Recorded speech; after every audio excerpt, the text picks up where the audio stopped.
What happens when power mistakes certainty for truth and control of the narrative for control of reality in a system designed to test both under oath? In this hypothetical hearing, a calm room, a raised hand, and a stack of documents become instruments of pressure. Where questions matter more than accusations, silence weighs heavier than answers, and the illusion of command begins to fracture under procedure rather than force. What happens when power mistakes certainty for truth and control of the narrative for control of reality, inside a system designed not to reward confidence, but to test it under oath? The room did not look like a battlefield, which was the first mistake anyone made who thought this would be a performance. Hart Senate Office Building, Room 216, was all angles and restraint. Mahogany panels polished to a muted sheen, brass nameplates catching light without reflecting it, flags standing still as if aware that movement would be inappropriate. The air carried the faint scent of floor polish and recycled breath, a bureaucratic quiet that had absorbed decades of testimony, apologies, half-truths, and refusals to answer. At precisely 9:47 a.m. Eastern, the cameras were already rolling, because in Washington, the most important moments rarely begin when the gavel falls. Representative Ilhan Omar sat at the witness table, posture upright, hands folded near a single microphone that had amplified careers into existence and erased others without ever raising its volume. Her expression was composed, practiced, the kind that had survived cable news panels, protest chants, and the relentless intimacy of social media outrage. She had been in hostile rooms before. She believed she understood the rhythm of confrontation, the way outrage could be parried with rhetoric, how accusations could be reframed as persecution. This room felt familiar enough to lull that belief into comfort. Across from her, Senator John Kennedy adjusted his glasses with a movement so ordinary it bordered on forgettable. That was deliberate. Nothing about him announced urgency. His papers were stacked neatly, corners aligned, a thick manila folder resting on top like a closed door whose hinges had been oiled to avoid any warning sound. He did not look at the cameras. He did not look at the gallery. He looked down, reading nothing, letting the room settle into its own stillness. The chairman began the formalities, words recited from memory. The procedural language of oversight that made every hearing sound the same until it wasn't. Then came the oath. Omar rose, placed her hand on the Bible offered by the clerk, her other hand raised, chin level. The question was asked in a tone stripped of drama by repetition, a sentence older than the microphones capturing it, older than the cameras translating it into pixels. She answered without hesitation. Her voice was steady. The answer was clean. For a brief moment, that should have been the climax. In theory, the oath is where truth enters the room. In practice, it is where certainty begins to fracture. Kennedy leaned forward slightly, just enough to suggest engagement rather than aggression. His voice, when he spoke, carried the softness of habit, a Louisiana cadence that sounded almost forgiving if one mistook tone for intent. He thanked her for appearing. He acknowledged her district. He noted, without irony, that public service required courage. It was the kind of opening that disarmed because it felt unnecessary. Compliments in Washington are rarely free, but they are often cheap. This one was neither. He asked her if she was comfortable. He asked if she needed water. She nodded, said she was fine. The exchange lasted seconds, but it set the geometry of what followed. He was not rushing. He was not chasing sound bites. He was building a corridor with no visible exits. When he reached for the manila folder, he did not open it. He simply rested his hand on it, palm flat, as if to confirm that it was real. Cameras zoomed in despite themselves. Paper has a way of commanding attention in a room full of screens. "Before we begin," he said, "I want to be clear about how this works. Questions get asked. Answers get given. Not speeches. Not clarifications. Answers." He smiled, briefly, not at her, but at the idea of order itself. "The Constitution," he added, "has been doing it this way for a very long time." There was no objection, no interruption. Silence did what it always does in those rooms. It amplified intention. He did not accuse. He did not allege. He did not even suggest. He asked her to recall a date. September 11th, 2001. The words landed without inflection. Dates are neutral until they aren't. Omar's eyes flickered, a reflex too small to register as reaction, but the cameras caught it anyway. They always do. "Do you remember that day, Representative?" he asked. The question was almost insulting in its simplicity. Of course she remembered. Everyone remembered.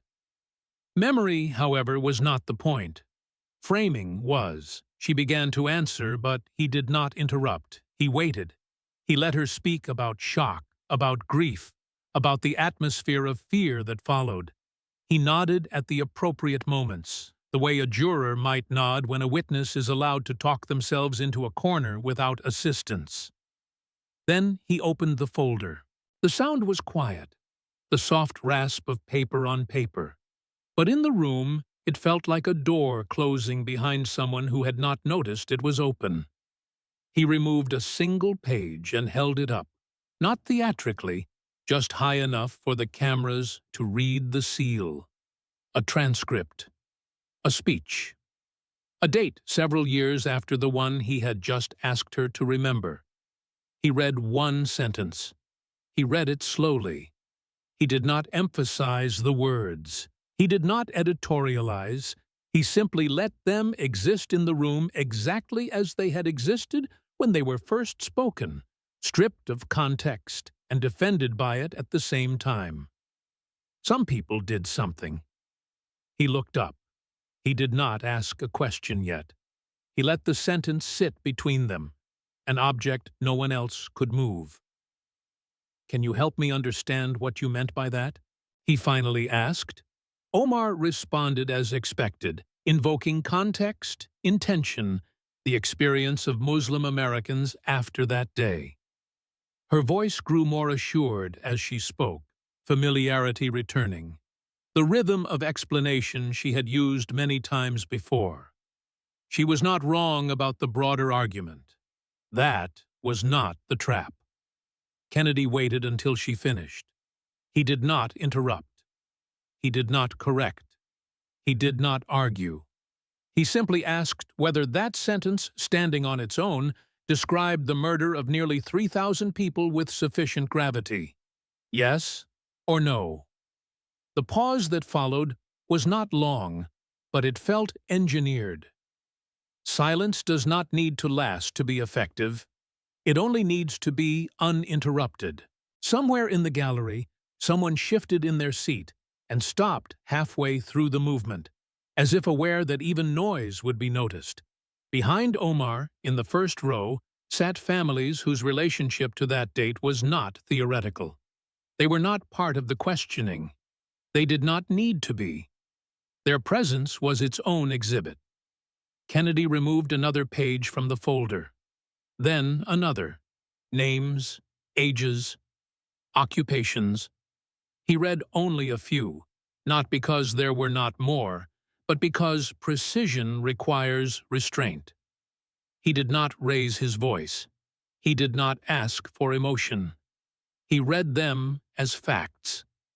When he finished, he asked again, this time even more simply, whether the sentence captured what happened to those people. Omar's answer did not land cleanly.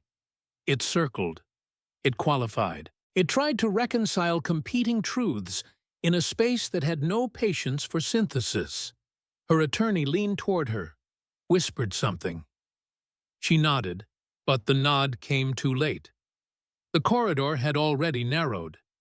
Kennedy closed the folder without finality. This was not a conclusion. It was an opening. He said nothing for a moment, and in that moment, the cameras did the work for him, moving from her face to the families behind her, then back again, assembling a narrative without commentary. This was how hearings became history, not through declarations but through juxtapositions. "We will move on," he said at last, voice unchanged. "But before we do, I want the record to reflect that I asked a simple question, and I did not receive a simple answer." He reached for a different set of papers, thinner, official, state seals visible at the corners. The subject shifted, but the method did not. Dates, forms, signatures, each item introduced without accusation, without conclusion, only with the quiet insistence that systems remember, even when people prefer they wouldn't.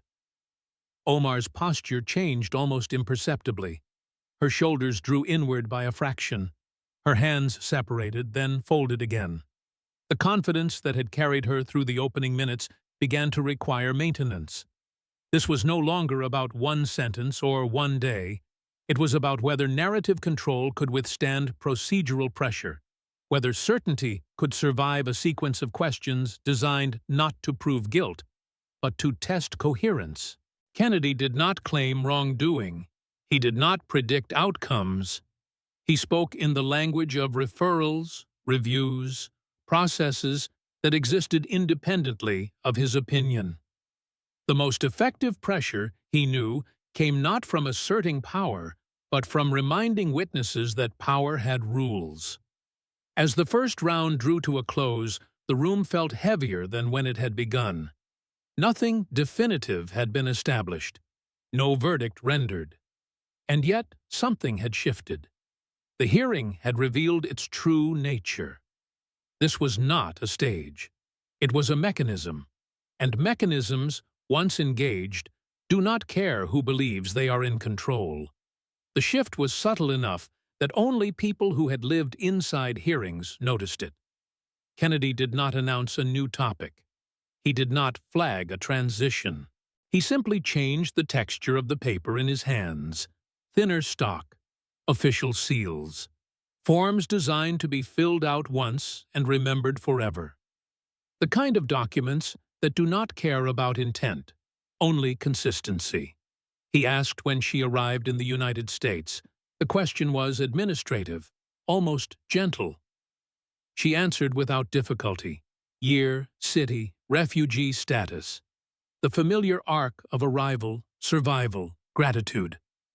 Kennedy nodded, as if confirming entries on a ledger no one else could see. He asked about family, names, relationships. Again, nothing provocative. These were questions asked on 1,000 forms, questions immigrants answered reflexively because mistakes had consequences. Omar answered, still steady, still composed, but now more careful. Her eyes no longer drifted toward the cameras. They stayed on Kennedy. He acknowledged her answers, thanked her. Then he asked about marriages. The room did not react, but the atmosphere tightened. Personal history has a way of doing that, especially when it intersects with legal process. Omar answered in measured terms, distinguishing between religious and civil ceremonies, the way lawyers advise clients to do when the distinction matters. Kennedy listened, pen hovering, writing nothing. He repeated her answers back to her, slower, rearranged into a timeline. He did not accuse her of inconsistency. He simply asked whether the timeline was accurate. She agreed that it was, with minor clarifications.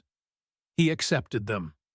Then he introduced the first document. It was a marriage license, enlarged enough for cameras to read, but not so large as to feel theatrical. He described it without comment. County, date, signatures. He asked her to confirm that it was hers. She did. He followed it with a second document. Different year, different name, different legal status. He asked her whether this one was also accurate. She hesitated, then answered, "Yes." Kennedy placed both documents side by side, aligning the dates. He did not point. He did not speak. He waited. Silence does something strange in institutional rooms. It forces the audience to work.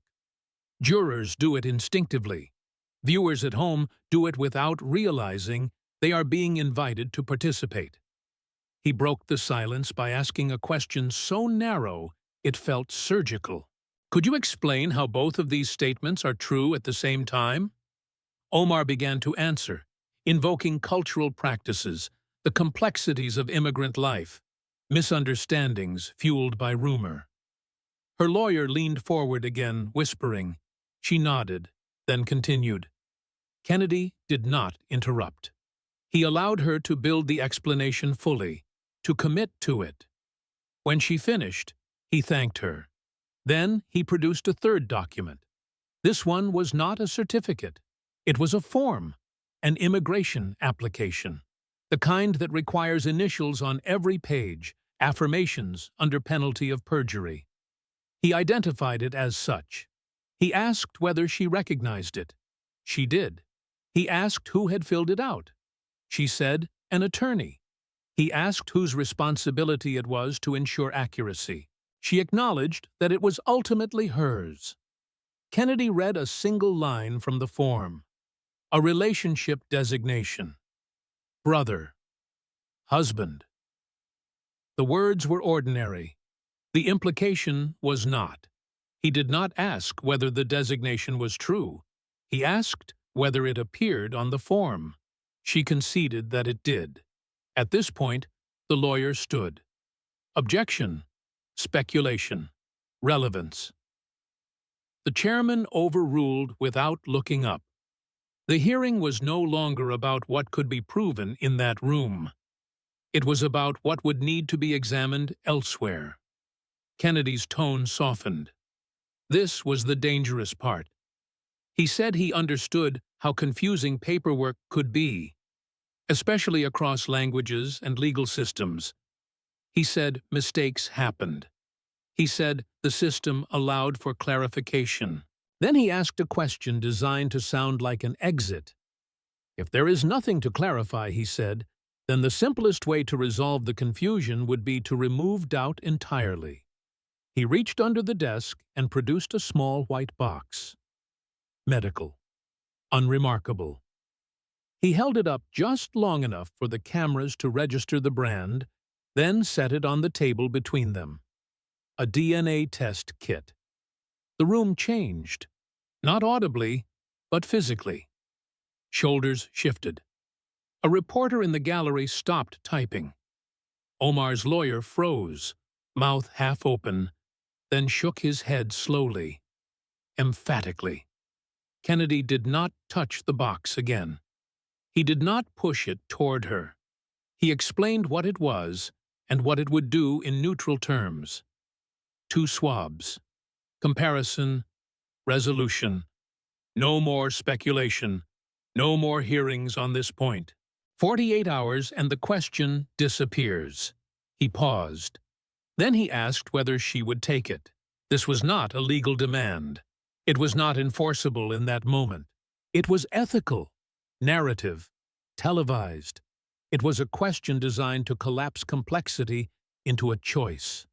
Omar stood abruptly, the chair legs scraping the floor before she seemed to realize she had moved. She spoke quickly, words overlapping, invoking racism, harassment, conspiracy. Her voice had lost its earlier steadiness. It was louder now, sharper. Kennedy did not respond. He waited until she finished. Then he asked the chairman to instruct the witness to answer the question or decline on the record. She declined. The word landed heavier than any accusation could have. Kennedy nodded, as if he had expected nothing else. He asked the clerk to note the refusal. He did not editorialize. He did not speculate about motives. He simply stated that unresolved questions would be referred to appropriate authorities. This was the pattern. Ask, document, pause. Let the system speak. He moved on without dwelling on the box, but it remained in frame, white against dark wood, a symbol no one could ignore. The cameras lingered on it even when he spoke about something else. The next set of papers dealt with taxes, filings, years, status. Kennedy asked whether she had filed jointly during periods when her marital status was legally unresolved. She did not answer immediately. Her lawyer whispered again. She stared at the table. Kennedy asked again, slower, yes or no. She answered. He explained, without accusation, what joint filing required under federal law. He did not call it fraud. He described it as something the Internal Revenue Service cared deeply about. He noted that mistakes in this area were correctable, but patterns were not. He introduced a state-level finding. A fine, modest, already paid. The point was not the amount. It was the acknowledgement that oversight bodies had already taken notice. By now, Omar was no longer leaning toward the microphone. She sat back, hands clasped tightly, jaw set. The confidence that had framed her entrance into the room was gone, replaced by calculation. How much to concede? How much to resist? Kennedy leaned back as well. He mirrored her posture, an unconscious symmetry that cameras love. He spoke quietly, almost conversationally. "Here is the problem," he said. "If everything is as you say, then there is an easy way to clear it up. If it is not, then there are serious implications. This committee does not decide that today. We decide whether questions remain." He paused, letting the distinctions settle. "Do questions remain?" he asked. No one answered. He did not require one.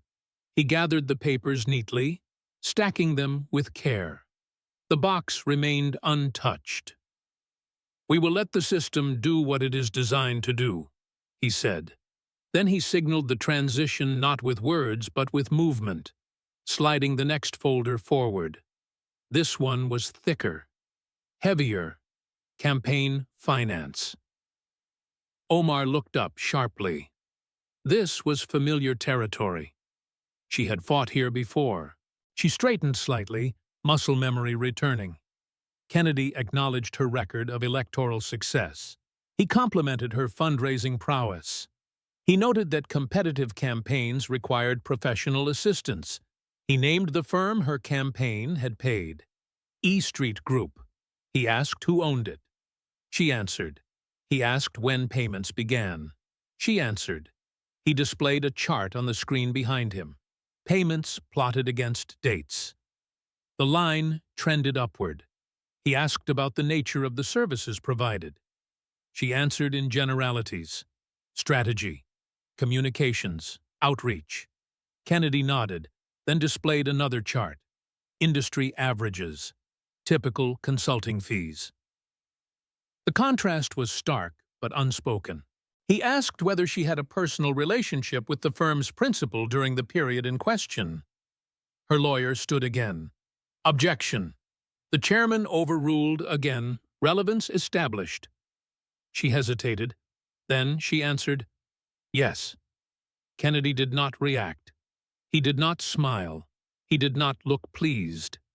He looked resigned, as if confirming an entry he had hoped would be wrong. He introduced travel receipts, hotels, cities, rates. He read the names aloud, one by one. Four Seasons, Ritz-Carlton, St. Regis. He did not comment on taste.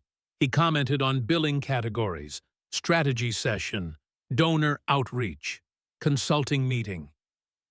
He asked whether those descriptions accurately reflected the purpose of the trips. Omar answered, but her voice was different now. Shorter sentences, less explanation. The room felt smaller. Kennedy let a moment pass, then asked the question he had been building toward since the first receipt appeared. Were any of these expenses personal? She said no. He did not argue. He displayed the next document, a complaint, filed by a watchdog group.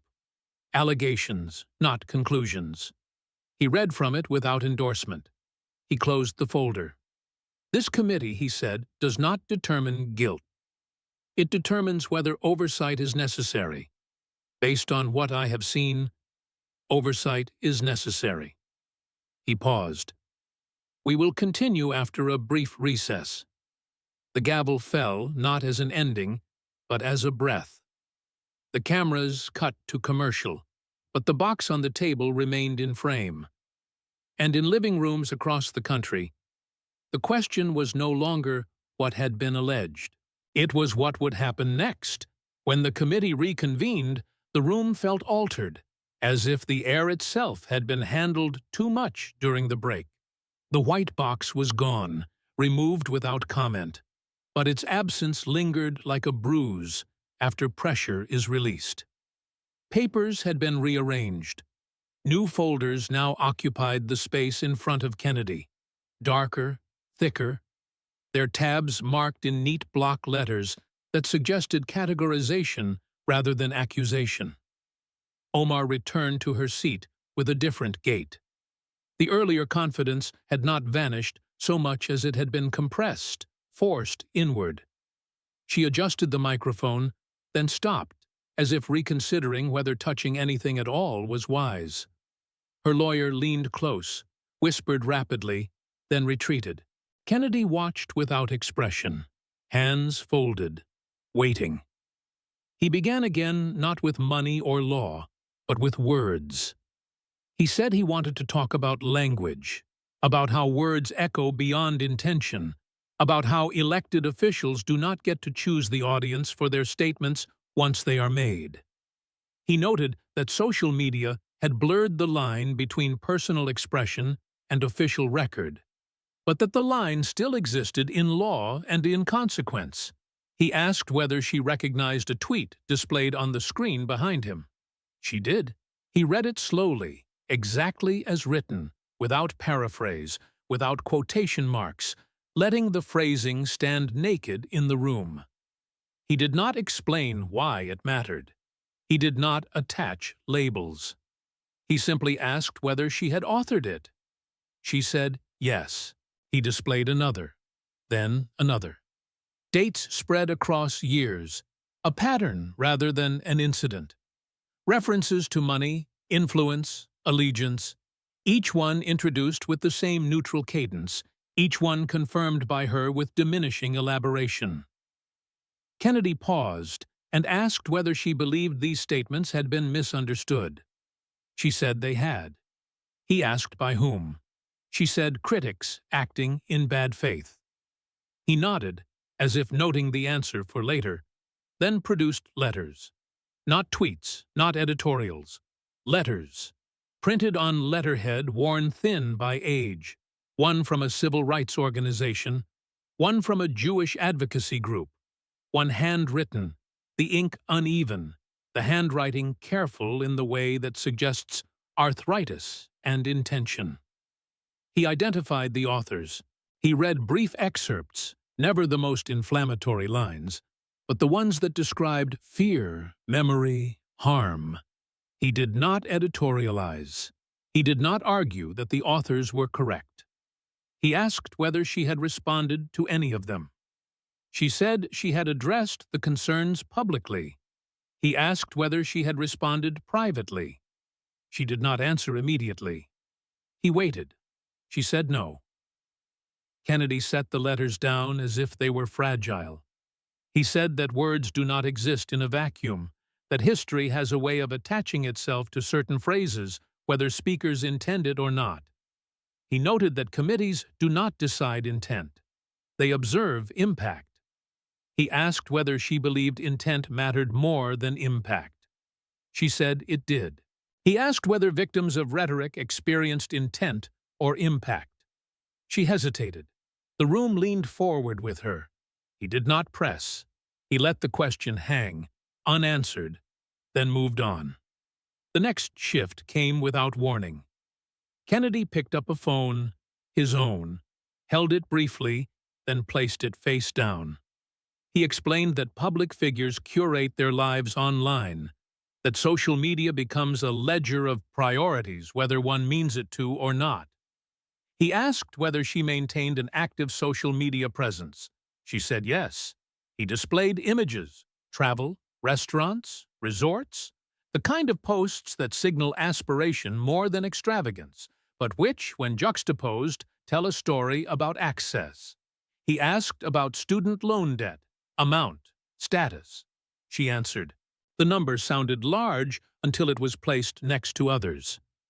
Kennedy did the math out loud, not dramatically, just carefully. Salary, expenses, discretionary income. He spoke in approximations, generous ones, making clear he was not trying to catch her in an accounting error, only to frame scale. He asked whether she considered herself financially struggling. She said she understood struggle in broader terms. He accepted the answer, then asked whether she believed it appropriate to advocate policies on the basis of personal hardship while documenting a lifestyle that suggested significant comfort. She bristled. She spoke about systemic inequality, about representation, about symbolism. Kennedy nodded, then asked whether symbolism justified omission. She did not understand the question at first. He clarified. Did symbolism justify leaving out the full picture when presenting oneself as an example? She answered defensively. He did not interrupt. He then produced a payment history, student loan servicing statements, minimum payments, consistency without acceleration. He asked whether she had attempted to pay down the balance aggressively. She said she followed the recommended plan. He said that was not what he asked. Yes or no? She said no. The room reacted this time, a murmur that rose and was cut short by the chairman's gavel. Kennedy waited until silence returned. He did not accuse her of deception. He said something more damaging. He said narratives are tools, and like any tool, they can be used or misused. He said voters respond to stories, and stories carry responsibility. Then he shifted again. He reached into his jacket pocket and removed a small book, worn at the edges, its spine softened by repetition. He did not announce it. He placed it on the desk, centered, and let the cameras find it. He asked if she recognized it. She said, of course. He asked whether she carried one. She said she had one in her office. He asked how often she read it. She hesitated. He opened the book and began to ask questions that would have been simple on a civics exam. Not trick questions, not hypotheticals, recitations, the First Amendment. She named most of it, missed one clause. He did not correct her immediately. He asked whether she wanted to try again. She declined. The Second Amendment. She paraphrased. He read the text. He asked how one calls something outdated without mastering its language. She responded with philosophy, living documents, evolving societies. Kennedy listened, then played a clip, her own words. Reinterpreting foundational structures. He let the contrast speak. He did not argue constitutional theory. He framed duty. He said that oaths bind people to texts as they exist, not as they wish them to be. He said reform requires understanding before transformation. He asked whether she believed she understood the document she had sworn to support. She said she did. He displayed a report, Congressional Knowledge Assessment, scores anonymized except one, hers, the lowest. He let the screen stay up longer than necessary. He did not gloat. He looked disappointed. This, he said quietly, is not about ideology. It is about preparation, about respect for the office, about whether belief substitutes for mastery. He closed the book and slid it aside. The final movement of this section was the most restrained.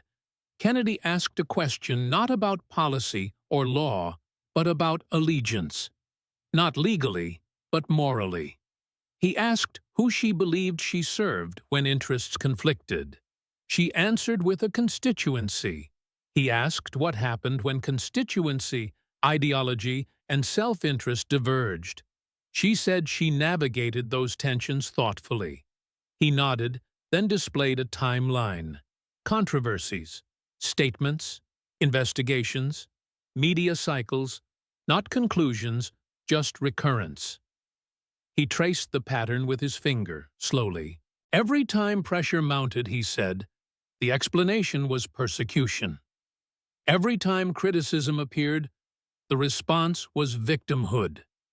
He did not deny that prejudice existed. He said something more precise. He said that claiming persecution did not negate accountability. He asked whether she believed accountability applied to her. She said yes. He asked whether she believed accountability required answers. She did not respond. Kennedy leaned back, folding his hands. He said nothing for several seconds. The silence was long enough to feel intentional. When he spoke again, his voice was softer than it had been all day. "This is hypothetical," he said, choosing the word carefully. In a hypothetical system designed to test power through procedure, the most revealing moments are not declarations, but hesitations. Not certainty, but avoidance. He did not ask another question. He did not need to. The chairman announced that one final round would follow. The room exhaled, but no one relaxed. The story had passed the point of no return. Whatever happened next would not introduce new facts. It would ask for something far more dangerous, an answer that could not be reframed. The final round did not announce itself with escalation. There was no dramatic shift in tone, no raised voice, no visible tightening of posture from the man conducting the questioning. If anything, Senator Kennedy appeared calmer than at any point before, as if the earlier exchanges had resolved something internally, freeing him from the need to push. The danger, by then, lay not in pressure, but in clarity.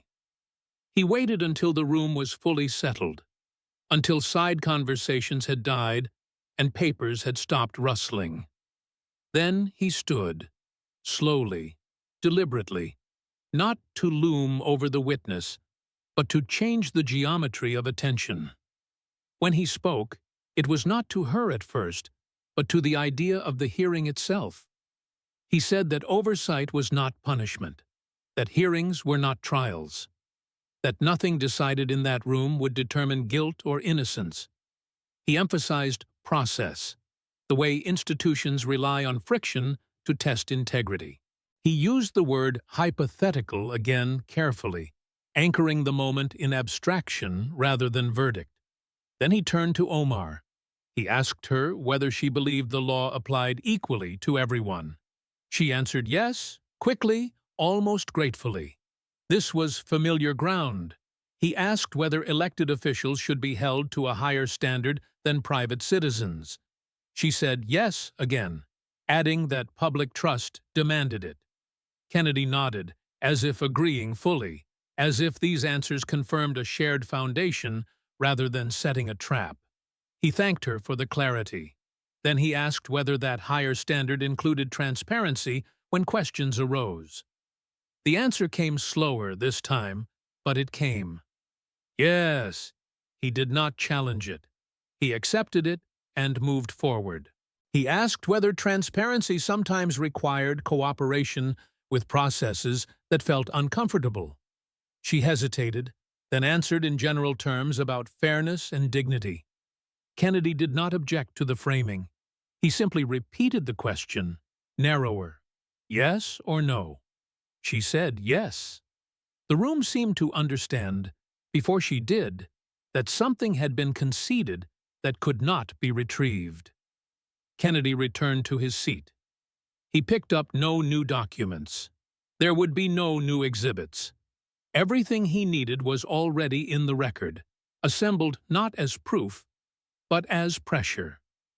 He spoke now about systems, immigration systems, campaign finance systems, ethics review systems.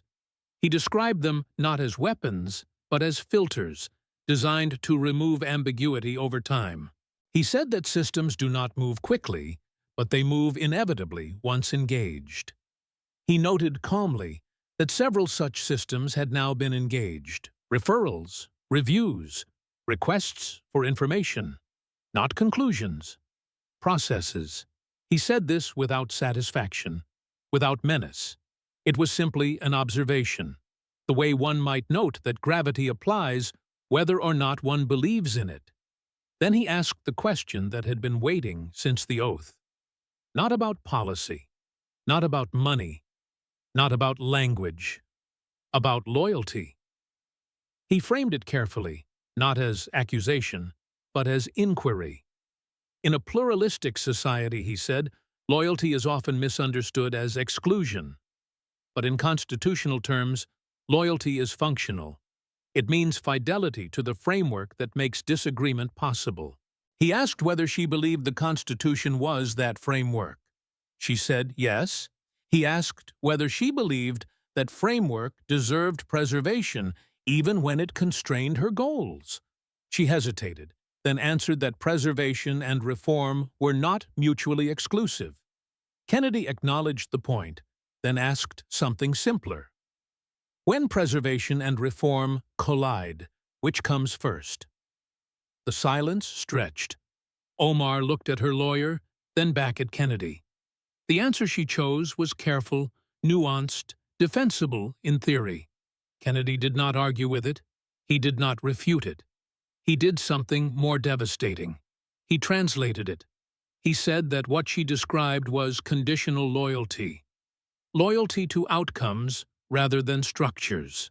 He said that many people hold that view and that they are entitled to it. But he said that holding such a view while swearing an oath to defend an existing framework created tension. He asked whether she acknowledged that tension. She did. He asked whether she believed that tension should be examined by institutions tasked with preserving public trust.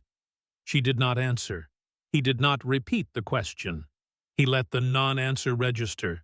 Then he stood again for the last time. He said that this was not personal, that it was not ideological, that it was not about silencing dissent or punishing belief. He said it was about alignment between word and action, between oath and behavior, between narrative and record. He said that in a hypothetical system built to resist certainty, the most dangerous assumption was that one controlled the story simply by telling it loudly or often enough. He looked at her directly now, his gaze steady, not hostile, not sympathetic, but resolved. He said that when questions accumulate, institutions do not ask whether someone is popular or marginalized or persuasive. They ask whether answers align. He turned to the chairman. He moved formally that the matters discussed be referred to appropriate agencies for review. He named them without emphasis: justice, ethics, regulatory bodies. The words carried weight not because of how they were spoken, but because of what they triggered. The chairman called for a vote. It was procedural, predictable, recorded. The motion passed. There was no applause, no outcry. The room absorbed it the way it absorbed everything else, with institutional indifference. This was not spectacle. This was administration. Kennedy gathered his papers. He did not look at Omar as he did so. He did not say anything else. There was nothing left to add. As he walked out, reporters surged forward, voices overlapping, questions shouted into the void. He did not answer. He had answered already, in the only way that mattered in that room. Omar remained seated. The witness table, designed for comfort, offered none. Her lawyer spoke to her quietly, urgently, but she did not respond. Her gaze was unfocused, fixed somewhere beyond the cameras, beyond the room. The hearing adjourned, but its consequences did not. Within minutes, clips circulated. Not the loud ones. The pauses, the refusals. The moments where silence said more than words ever could. Commentary fractured along predictable lines, but something else happened too. Uncertainty crept in. Not outrage, doubt. Statements were issued, careful, conditional, filled with words like due process and review. Allies defended. Opponents attacked. The machinery of politics resumed its familiar rhythm. But beneath it, systems had begun to turn. Requests for documents, deadlines, timelines extending beyond any single news cycle. In that sense, the hearing had accomplished exactly what it was designed to do. It had not declared truth. It had tested certainty. And in doing so, it had revealed a principle older than any of the people in that room, that power, when subjected to process, does not break loudly. It erodes quietly, under oath, one unanswered question at a time.